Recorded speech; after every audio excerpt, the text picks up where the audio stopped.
tunga lafiya ka san 2024 programme e maa min be no ko terrain ti bolo terrain be tunga lafiya bolo banangoroni kaw fe no terrain kelen la bela jele titre foncier di 15/20 ibe se ka dogo ni sara kalo ero war keme duruni bi wolonvla ani saba awo ero war keme duruni bi wolonvla ani saba fo san kele o konnala walma ero war keme saba ni bishege kalo tan ani shegin konnala terrain yere musakai se fo wari million nani ani wa keme ni kla terrain sara la terrain papier ale be ke itay e mami fana be no ko terrain bi bolo ibe fe ka jo amusaka beti bolo yoroni kele e se ki se no tunga lafiya ka tona ni oye parie no so jo ton o kuma la san ba flani muwa anan to sebon ulu damnena villa simple ale million muwa ani wore aton wari ero war keme duru ani bishegi etage duplexi ale million binani ani flay aton wari ero war keme wolonvla ani bishegi ni fe ka ito sebe awle anga nega juru strala e mami fana be no ko appartement kadi tunga lafiya na appartement ke banangoroni kaw fe no appartement songo e million muwa ani nani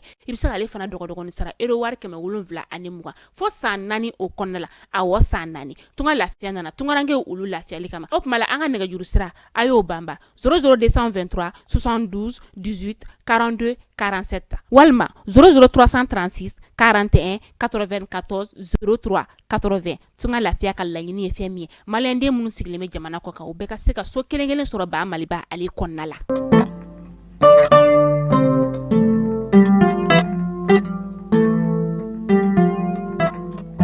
biye juma ye décembre kalo kile fɔlɔ san 2023 aw bisimila mali kunnafoni jabarani kan bamanankan kunnafoni kɛnɛ kan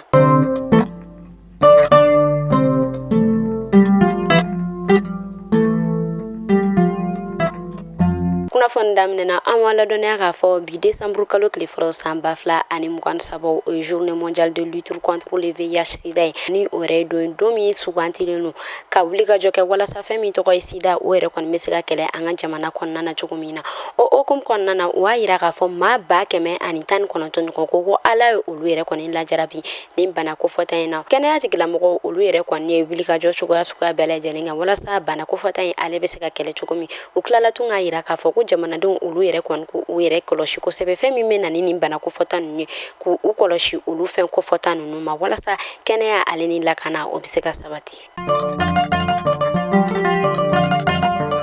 Wakati yɛlɛma ɲɔgɔn ye ale yɛrɛ kɔni takun 28 o yɛrɛ kɔni daminɛna bi Dubai kaw fɛ yen nɔ kɛrɛnkɛrɛnnenya la Émirats Arabes Unis o la o hokumu kɔnɔna na a yirala k'a fɔ ko délégué 60 ɲɔgɔn kɔ ni o yɛrɛ kɔni kan ka ye ni ɲɔgɔn ye kɛnɛ o yɛrɛ kɔni kan ni maa 60 minnu yɛrɛ kɔni kɔnɔna na ni jamana 190 ɲɔgɔn kɔ olu yɛrɛ kɔni kan ye ka ye ni Mali ni Niger ni Burkina Faso olu yɛrɛ kɔni makɔnɔnen don kosɛbɛ waati yɛlɛma ale yɛrɛ kɔni ɲɔgɔn ye kɛnɛ kan ni ale yɛrɛ kɔni kan ka kuncɛ fɔ décembre kalo tile 12 o kɔnɔna na Dubai kaw olu bara.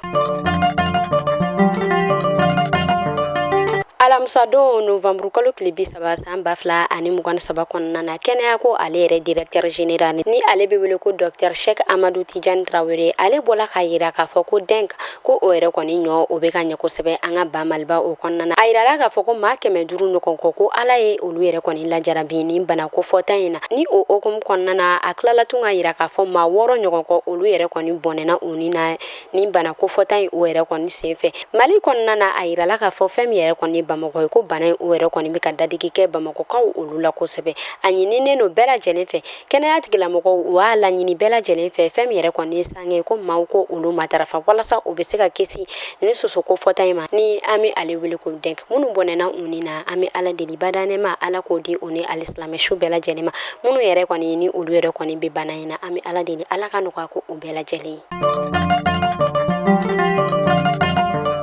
Modibo Sidibe ni ale premier ministre kɔrɔ ye ni ale yɛrɛ jɛkulu ɲɛmɔgɔ ye jɛkulu min ni ale bɛ wele ko parti phare an ka wuli a yirala k'a fɔ ale ye yala kɛ ka taa se an ka salon international des artisans du Mali ma ni an bɛ ale wele ko Siyama ale yɛrɛ kɔni wulila ka taa foli bila kɛ nin bolola baarakɛla ninnu na walasa o bɛ se ka courage o sɔrɔ u ka baarakɛta la cogoya min na.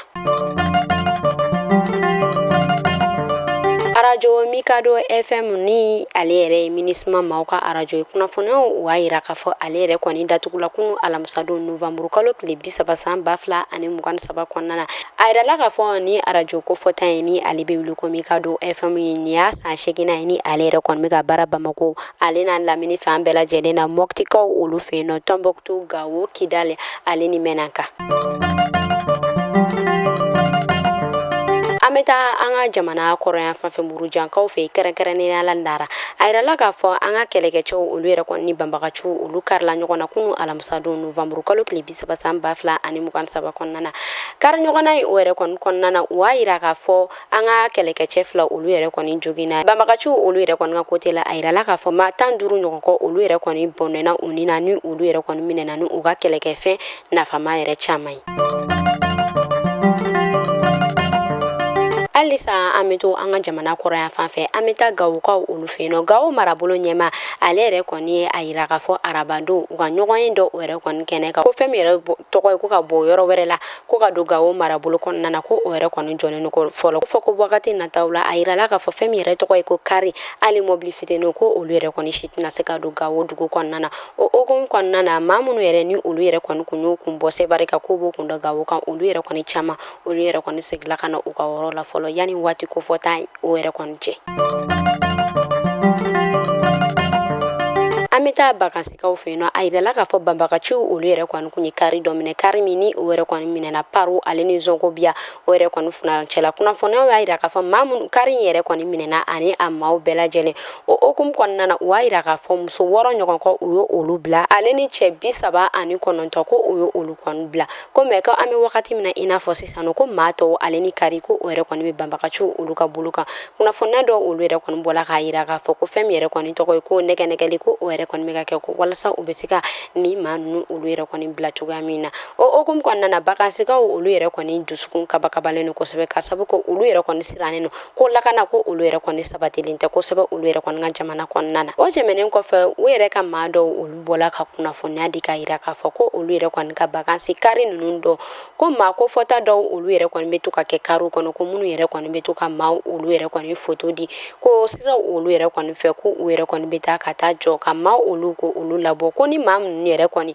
ko maa ko fɔta ninnu yɛrɛ kɔni ko ni olu yɛrɛ kɔni y'a fɔ ko u bɛ ban ko u bɛ foto ko olu bɔ ko o yira ko ka na ni maa ko fɔta in ko olu minɛ ko olu yɛrɛ kɔni bɛ wele bila fanga tigilamɔgɔ ma walasa fɛɛrɛ o bɛ se ka sɔrɔ ni waleya ninnu na cogoya min na.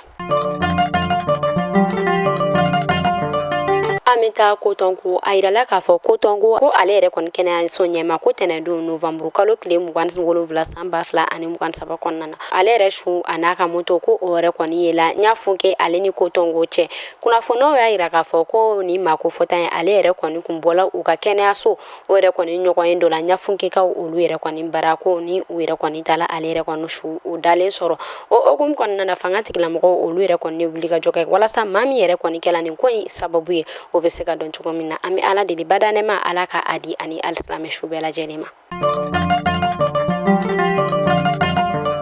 An bɛ taa Bura ale ni Yoroso kunnafoniyaw o y'a yira k'a fɔ olu yɛrɛ kɔni fɛ yen nɔ halisa lakana o yɛrɛ kɔni sabatilen tɛ kosɛbɛ k'a sabu kɛ olu yɛrɛ ka ekɔliso olu yɛrɛ datugulen don kabi octobre kalo tile 30 san 2023 kɔnɔna na fɔ an bɛ wagati min na i n'a fɔ sisan nɔ o y'a yira k'a fɔ kalan o tɛ ka kɛ olu fɛ yen nɔ o hokumu kɔnɔna na denmansaw olu yɛrɛ kɔni kamana galen don kosɛbɛ k'a sabu kɛ olu yɛrɛ ka denmisɛnninw minnu yɛrɛ ni olu ka kan ni kalan ye minnu ni olu yɛrɛ ye sini ɲɛsugu ye ko olu yɛrɛ kɔni tɛ ka se ka taa kalanyɔrɔ la ko olu yɛrɛ kɔni jɔrɔlen don kosɛbɛ olu ka denw olu yɛrɛ bɛna mun fɔ sini ani sini n'a ma taa la an bɛ ala deli halisa ala ka jamana ninnu basigi.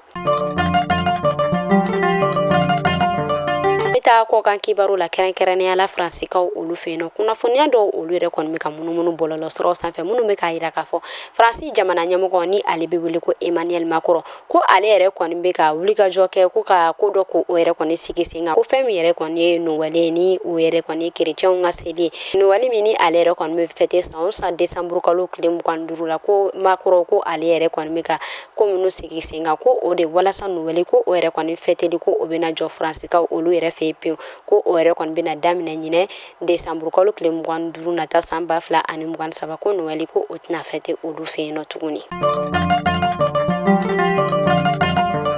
An bɛ taa Ameriki Henri Kissinger ni ale yɛrɛ kɔni ni Amerikɛnw olu yɛrɛ kɔni ka diplomasi maakɔrɔba ye kunnafoniyaw y'a yira k'a fɔ ala ka kalifa o yɛrɛ kɔni sela ale ma kunun alamisa don nɛgɛ kanɲɛ 3 sanga 3 kɔnɔna na ko ala ka kalifa o yɛrɛ kɔni sela ale ma ka ale yɛrɛ kɔni si to san 100 ɲɔgɔn kɔ la an bɛ ala deli ala ka a dayɔrɔ sumaya. An An bɛ taa sini a yirala k'a fɔ sini marabolo yɛrɛ kɔnɔna na bana suguya dɔ o yɛrɛ kɔni yelen no olu fɛ yen nɔ bana min ni o yɛrɛ kɔni ye ɲanakililabana ye kunnafoniyaw kɔnɔna na u b'a yira k'a fɔ nin bana kofɔta in ko ale yɛrɛ kɔni bɛ se ka datigi kɛ fɛn minnu na kosɛbɛ o de ye an ka sifinnaka denmisɛnninw olu yɛrɛ kɔni ye min yɛrɛ kɔni kɛla kamanaganba ye sini ale yɛrɛ kɔni n'a lamini bɛɛ lajɛlen na o hukumu kɔnɔna na u b'a yira k'a fɔ covid-19 o yɛrɛ kɔni tɛmɛnen kɔfɛ olu yɛrɛ kɔni kun hakilina sigilen don kosɛbɛ ka sabu kɛ olu kun b'a dɔn ko bana wɛrɛ o yɛrɛ kɔni kun bɛna se olu ka marabolo kɔnɔna na ni nin bana kofɔta in o yɛrɛ kɔni fɔlɔ u yɛrɛ kɔni jɔrɔlen don kosɛbɛ ka sabu kɛ nin bana kofɔta in ye.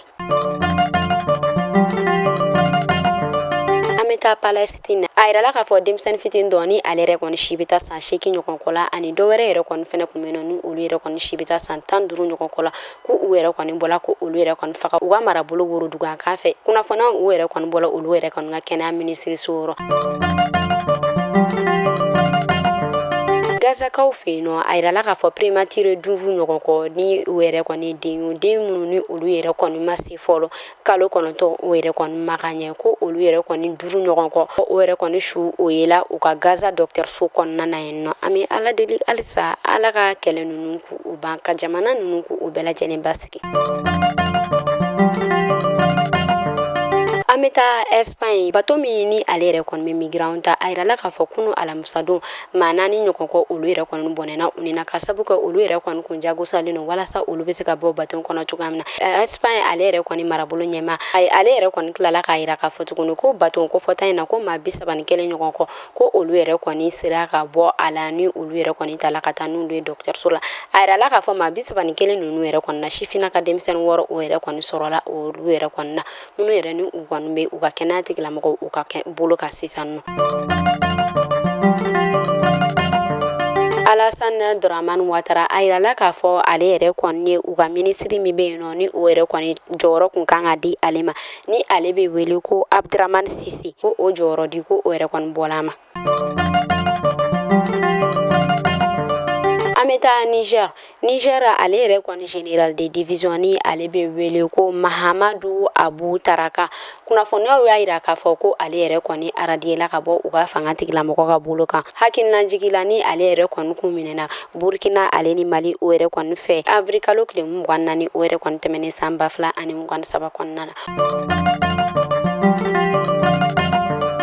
O tɛmɛnen kɔfɛ maa minnu ni olu bɛ bɔ an ka ba Maliba o kɔnɔna na ka taa baara ɲini o yɛrɛ kɔni na kɔkan jamanaw la a yirala k'a fɔ o maa kofɔta minnu ni olu yɛrɛ kɔni bɛ Algérie kɔni ko olu yɛrɛ kɔni rapatrier ka olu bila ka taa sen o yɛrɛ kɔni na fo Fɔkɔtamasɛki ni o yɛrɛ kɔni bɛ Niger o yɛrɛ kɔni marabolo kɔnɔna na wa yira k'a fɔ ko rapatriement in u yɛrɛ kɔni senfɛ ko u yɛrɛ kɔni bɛ maaw ni u ye i ka fini ɲuman min ni o yɛrɛ kɔni yer'i la ko u b'o olu fini ɲuman olu bɔ ni u ye bolola nɛgɛ ɲɛnɛma fɛn min ye la ko u yɛrɛ kɔni b'olu bɔ ko fɛn fɛn kɔni bɛ yen nɔ ni o yɛrɛ kɔni ka ɲi ni o bɛ nin maa kofɔta ninnu na ko u bɛ olu bɛɛ bɔ olu la ko olu bila ka taa désert sanfɛ ko u bilalen tuguni ka taa désert sanfɛ u y'an ladɔnniya tuguni k'a fɔ ko nin maa kofɔta ninnu fɛn min yɛrɛ kɔni ye balo ye ko olu yɛrɛ kɔni tɛ o sɔrɔ nin yɔrɔ in na yen nɔ fɛn min yɛrɛ fɛnɛ ye ji ye ale ni fɛn min ye furaw ye ko u tɛ k'o sɔrɔ ko maaw olu yɛrɛ kɔni bɛ ka bana ko jɛma don o don maaw olu bɛ ka bana ko rapatriement yɛrɛ kɔnɔna na ko u yɛrɛ kɔni bɛ adamaden dɔw ko olu yɛrɛ kɔni bugɔ fɔ k'u senw kari ka dɔw ko olu yɛrɛ kɔni bana ko an bɛ wagati min na i n'a fɔ sisan nɔ olu yɛrɛ kɔni bɛ désert sanfɛ u t'a dɔn u bɛ na cogo min na o hokumu kɔnɔna na u ye welewele ko o bila an ka fanga tigilamɔgɔ ma walasa dɛmɛ u bɛ se ka don cogo min na ni maa kofɔta ninnu olu yɛrɛ kɔni bɛ ka se ka segin ka na u faso kɔnɔna na cogoya min na halisa Ala ka sabu ɲuman k'an ye. Ni ne kun bɛ dansigi kɛ bi kunnafoni na ni e maa o maa i bɛ fɛ i ka yɔrɔ u ka lakodɔn n'i bɛ fɛ i ka baarakɛtɔw olu ka lakodɔn i b'an wele ni numéro damadɔ in na 75 71 50 31 ni ne kun bɛ dansigi kɛ bi kunnafoni na aw k'an bɛn siɲɛ wɛrɛ.